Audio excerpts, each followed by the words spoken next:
अब मैं आपको बताता हूं राजस्थान के मुख्यमंत्री अशोक गहलोत के उस दांव के बारे में जिससे बीजेपी और कांग्रेस दोनों पार्टियों में जबरदस्त हलचल मच गई। अशोक गहलोत ने अमित शाह पर कांग्रेस के विधायकों की खरीद फरोख्त का इल्जाम लगाया और वसुंधरा राजे को सरकार बचाने के लिए थैंक यू कह दिया। गहलोत ने कहा कि वसुंधरा की वजह से उनकी सरकार बची। हालांकि अशोक गहलोत के इस बयान पर वसुंधरा राजे ने तुरंत जवाब दिया। वसुंधरा ने बयान जारी करके कहा कि गहलोत सियासी साजिश के तहत गलत बयानी कर रहे हैं। वसुंधरा ने कहा कि अशोक गहलोत इस बार चुनाव हार रहे हैं, वो डरे हुए हैं, इसलिए झूठ बोल रहे हैं, उन्हें बदनाम कर रहे हैं। वसुंधरा राजे ने कहा कि राजनीति में अगर किसी ने उनका सबसे ज्यादा अपमान किया है तो वो अशोक गहलोत है। हालांकि वसुंधरा राजे कैमरे के सामने नहीं आई, लेकिन बीजेपी के दूसरे नेताओं ने अशोक गहलोत पर तीखे हमले किए। बीजेपी के नेताओं ने क्या कहा ये आपको दिखाऊं, इससे पहले आपको यह दिखा देता हूं कि अशोक गहलोत ने ऐसा क्या कहा था। धौलपुर में एक प्रोग्राम के दौरान अशोक गहलोत ने आरोप लगाया कि 2020 में जब उनकी सरकार को गिराने की साजिश हुई तो साजिश को अमित शाह समेत बीजेपी के 3 बड़े नेताओं ने अंजाम दिया, लेकिन उनकी सरकार इसलिए बच गई क्योंकि वसुंधरा राजे, कैलाश मेघवाल और बीजेपी से निकाली गई एमएलए शोभा रानी उस साजिश में शामिल नहीं हुई। अशोक गहलोत ने कहा कि कांग्रेस के जिन विधायकों ने उस वक्त अमित शाह से 10-20 करोड़ रुपए ले लिए थे वो अमित शाह को पैसा वापस लौटा दें। अमित शाह जी, धर्मेंद्र प्रधान, ये आपका गरीब शेखावत जो केंद्रीय मंत्री है, इन सब ने मिलकर षड्यंत्र किया। पैसे बांट दिए राजस्थान के अंदर भी, पैसे वापस ले नहीं रहे वो लोग। मुझे चिंता लगी हुई है, पैसा क्यों नहीं ले रहे वो, वापस क्यों नहीं मांग रहे इनसे पैसा। मैंने यहाँ तक कह दिया हमारे एमएलए को, जितने पैसा लिया है, मान लो 10 करोड़ लिया है, 20 करोड़ लिया है, जो भी लिया है, कुछ खर्च कर दिया हो, वो खर्च किया पोर्शन मैं दे दूंगा, AIC से दिलवा दूंगा उनको। वापस अमित शाह को 10 करोड़ दो, वापस 15 करोड़ दे, 15 करोड़ दो उसको, उसका पैसा मत रखो।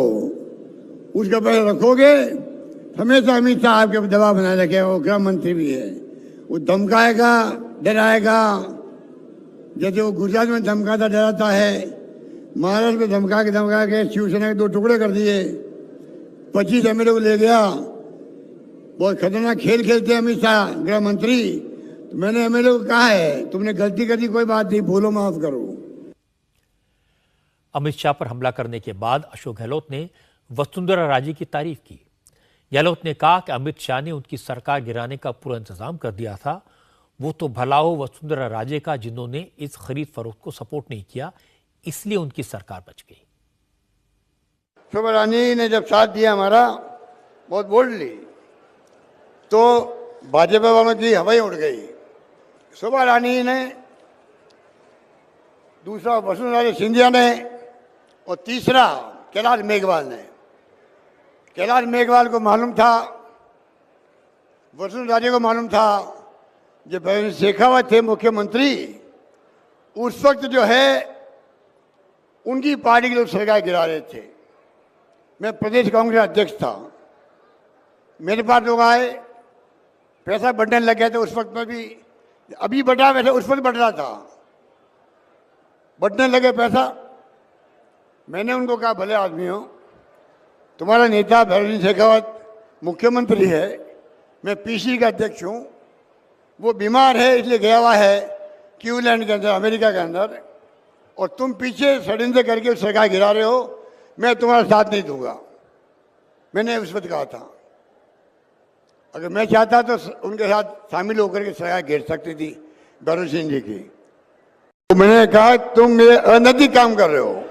वही बात कैलाश मेघवाल ने और वसुंधरा सिंधिया ने कहा कि हमारे यहाँ कभी परंपरा नहीं रही है इस प्रकार चुनी सरकारों को गिराने की पैसे के बल पर। ये कहा उन्होंने, क्या गलत किया उन्होंने, क्या गलत कहा उन्होंने।